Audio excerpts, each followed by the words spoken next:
주셨던 감동이 있는데 잠언 말씀에 이런 말씀이 있어요. 이건 사실 그냥 뭐 준비한 말씀은 아니고 여름에 추수하는 자는 주인의 마음을 기쁘시게 하지만 추수 때 자는 자는 화딱지 난다. 뭐 비슷한 말씀이 있어요. 잠언 말씀에. 그러니까 여러분들이 주님 안에서 심은 것들은 거두는 시즌이 올 거예요. 그리고 이 파머스 워십 기간에 하나님 약속하셨던 것은 이전에 우리가 심었던 것을 이 기간에 거두게 될 것이고, 이제 10월부터 12월을 말씀하셨잖아요. 이 기간에 거두게 될 것이고, 또 이 기간에 기도로 심은 것들도 이제 또 거두게 될 것이다. 이런 감동을 주셨어요. 이제 아모스 9장에 거두고 심는 거에 대한 말씀을 주셨죠. 근데 이렇게 놀랍게 간증을 통해서 하나님이 역사하시는 것들을 경험할 수 있어서 너무너무 좋습니다. 여러분, 무언가를 심으셨다면 이 거두는 시즌에 깨어 있어야 됩니다. 이것을 명심하시길 바라요. 심었고 인내의 기간을 거쳤는데 어떤 사람들은 이 인내의 기간에 낙심하고 지쳐버리더라고요. 갈라디아서 말씀에 선을 행하되 낙심하지 말지니 때가 이름에 거두리라, 이렇게 말씀하시죠. 여러분, 낙심하지 않게 되시기를 축복합니다. 여러분들의 시즌이 지금임을 선포하고 지금의 시즌에 하나님이 거두게 하시는 것을 거두게 되시기를 축복합니다. 아멘. 또 나누길 원하는 것은 제목이라도 보고 얘기할게요.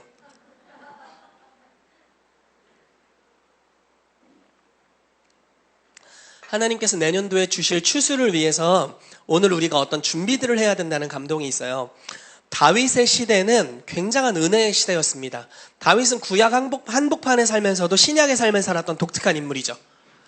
그래서 진설병을 먹어도 죽지 않았고, 심지어 죄를 졌는데도 죽지 않았어요. 그러니까 율법에 죽으라라고 말했던 죄를 졌는데도 죽지 않았던, 근데 다윗만 그랬던 게 아니라 다윗과 함께하는 사람들의 삶에도 그런 일들이 있었어요. 그래서 여러분, 은혜가 역사하는 공간에 가보면 어떤 일이 벌어지냐면 은혜로워요. 어떤 일이 벌어지냐면 정말 다양한 종류의 사람들이, 아직 날 것 그대로의 사람들이 함께할 수 있어요. 그래서 우리도 약간 날 것 그대로 약간 있잖아요. 우리의 승질머리 그대로, 날 것 그대로, 이런 모습들이 우리 안에 남아 있습니다. 다윗의 삶에 아마 이런 사람들이 많이 있었던 것 같아요. 그래서 아둘람굴에서 만났던 400명의 사람들이 빚진 자, 가난한 자, 원통한 자, 이런 사람들 중심으로 모여들었죠. 그래서 다듬어지지 않았던 사람들이 있었고, 다윗이 시글락에 있었을 때 약 600명의 사람들이 있었는데 그때는 200명 정도의 불량한 사람들이 있었다고 써 있어요. 근데 되게 놀라운 것은 불량한 사람들이 있었는데 그 불량한 사람들이 하나님의 영광을 위해 쓰여졌어요. 그게 참 놀라운 거예요. 근데 이제 시대가 바뀌어요. 다윗의 시대에서 솔로몬의 시대로 바뀝니다. 왕국을 세워가는 기간이었고, 이제 그 세워진 왕국을 통해서 하나님의 영광을 온 열방에 흘려보내는 시즌으로 왕이 바뀌는 때가 됐어요. 근데 다윗이 제목 좀 보세요. 네, 재밌게 하려고 했는데 다윗이 뒤끝이 있어. 제가 좀 뒤끝 있는 타입이거든요. 조심하세요. 네. 어떤 뒤끝이 있냐면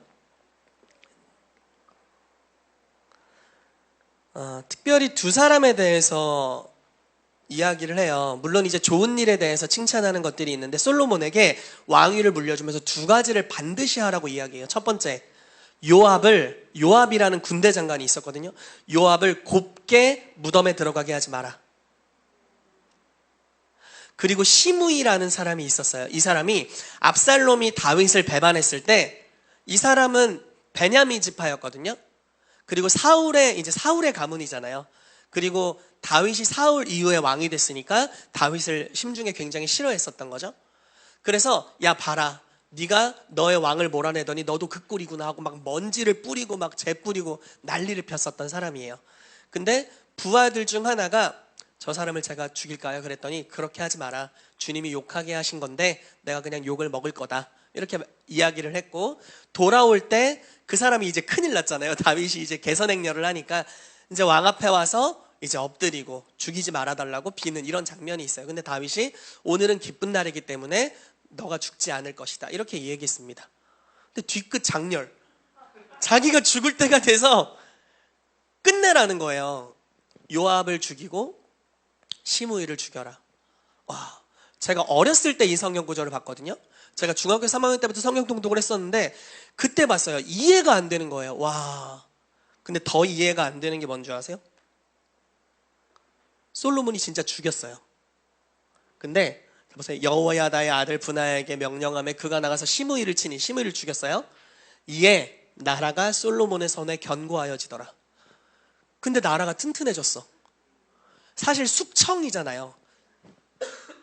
솔로몬이 죽인 사람 4명이, 아니 하나는 안 죽였네요. 아도니아, 자기의 형입니다. 왕위를 빼앗아 가려고 했던 형이었어요.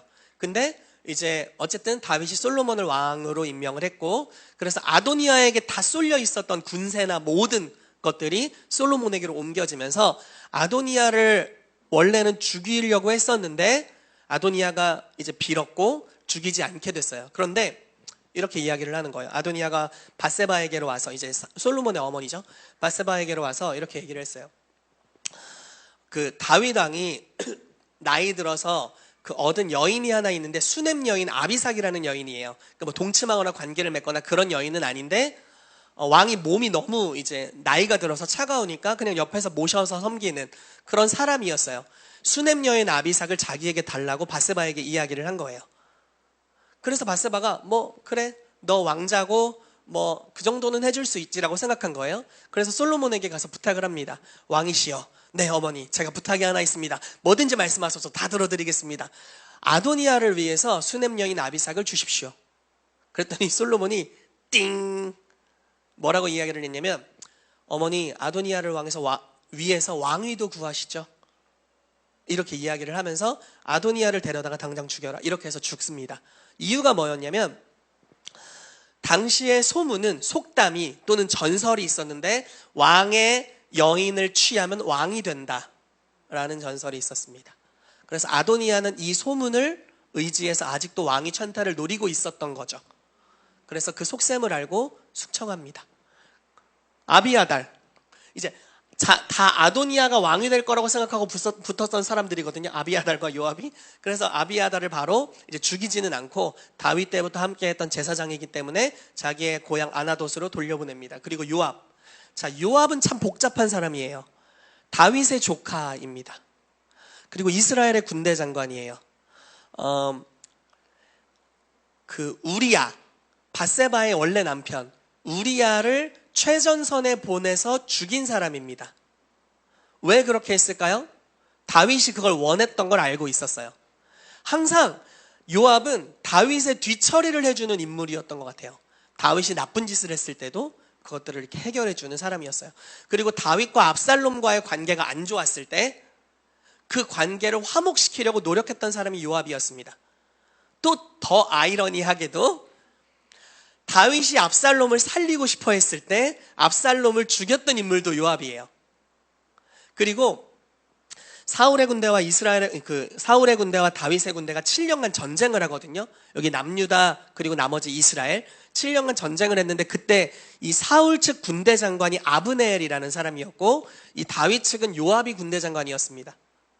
근데 아브넬이 요압의 막내 동생 아사엘이라는 동생을 죽여요. 그래서 마음에 쌓여 있었어요. 그러다가 둘이 이제 화친하게 됩니다. 그래서 아브넬이 이렇게 이야기를 해요. 다윗 왕이여, 당신이 이스라엘 전체의 왕이십니다. 그래서 이제 이스라엘을 통치하십시오 해서 아주 분위기가 좋게 돌아갔어요. 근데 이 사람이 이제 술을 먹고 돌아가는 시간에 요압이 가서 등 뒤에서 푹 찔러버립니다. 그래서 암살.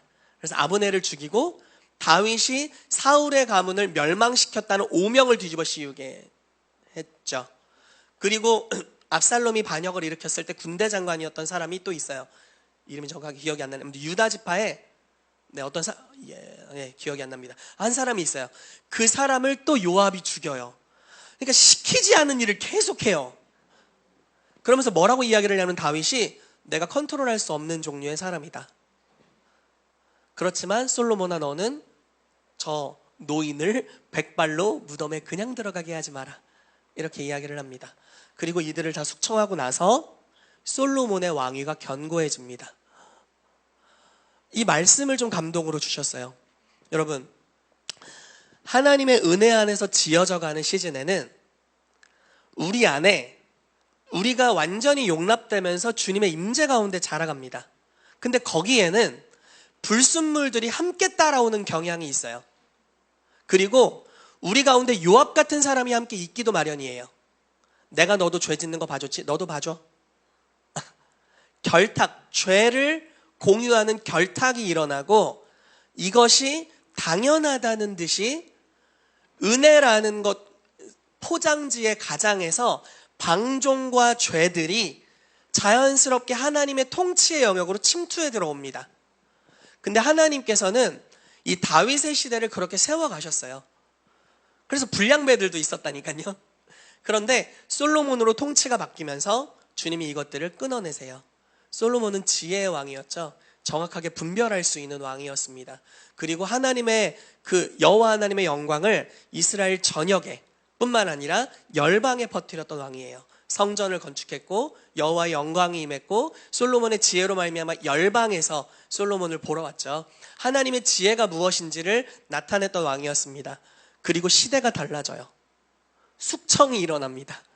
그래서 오늘부터 여러분들을 숙청하겠다 뭐 이런 게 아니라 저부터 죽으라고요. 네.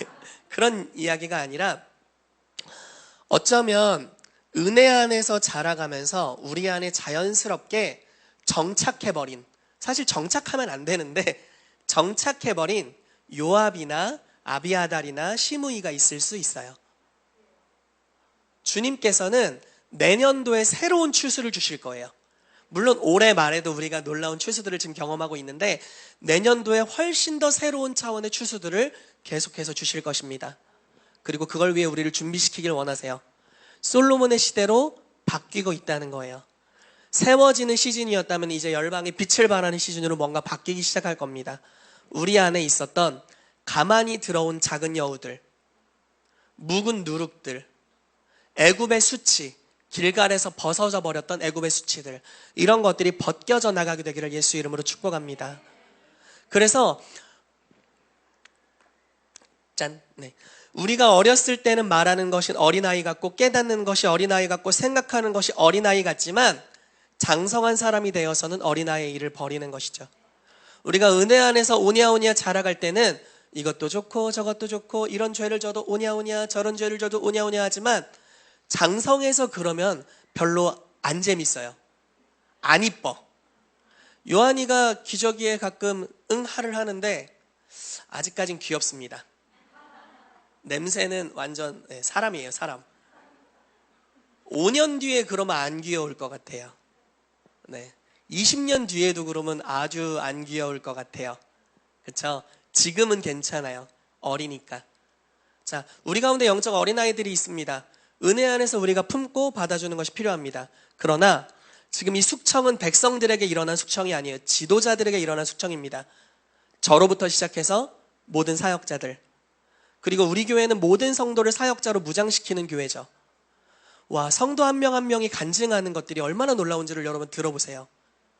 우리 모두가 하나님 나라의 리더들로 부르심을 받았습니다. 주님께서 여러분들을 올리실 거예요. 영적인 영역이든 사회적 지위든 우리에게 승진을 주실 것입니다. 근데 선생된 우리가 더 큰 심판을 받아야 된다는 것을 정말 기억해야 합니다. 저 밑에 있을 때 귀여웠던 것이 높이 올라가면 귀엽지가 않아요. 이해되세요? 무슨 말씀인지?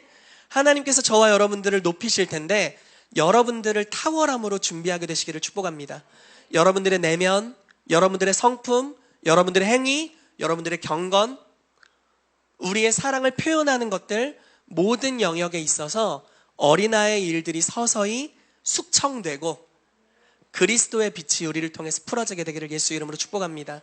그래서 내년도를 준비하는 이 마지막 주일 시간에 우리 가운데 하나님이 주시는 회개의 영이 임하게 되기를 축복하고요. 주님께서 우리를 다듬어 가시는 가만히 들어온 것들, 우리가 그냥 이거는 뭐 주님께서 이 정도 죄는 이해해 주시겠지라고 가만히 받아들인 것들을 잘라내는 그러한 은혜가 임하게 되기를 예수 이름으로 축복합니다. 아멘. 오늘 우리 성찬할 텐데요. 성찬 저 좀 갖다 주시겠어요?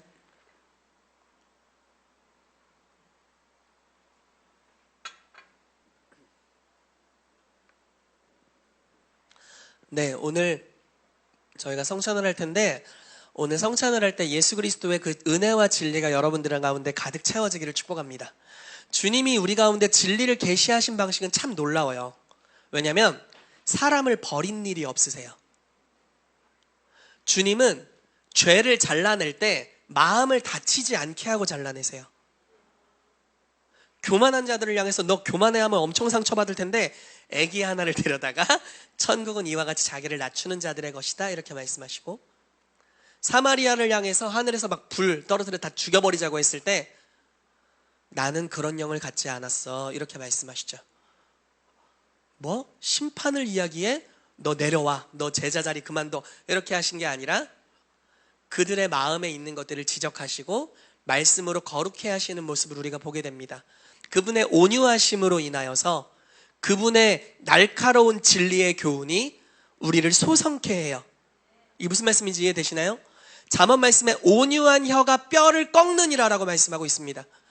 부드러운 음성으로 우리 가운데 말씀하시지만 우리의 마음을 상처내지 않으시고 우리 가운데 죄를 잘라내시는 그 하나님의 음성이 오늘 우리가 성찬을 할 때 우리 가운데 역사되기를 예수 그리스도의 이름으로 축복합니다. 그래서 오늘 제가 잠깐 기도하고 우리 성찬하면서 우리 주님의 임재로 나아가도록 하겠습니다. 제가 잠시 축복하면서 기도하도록 하겠습니다.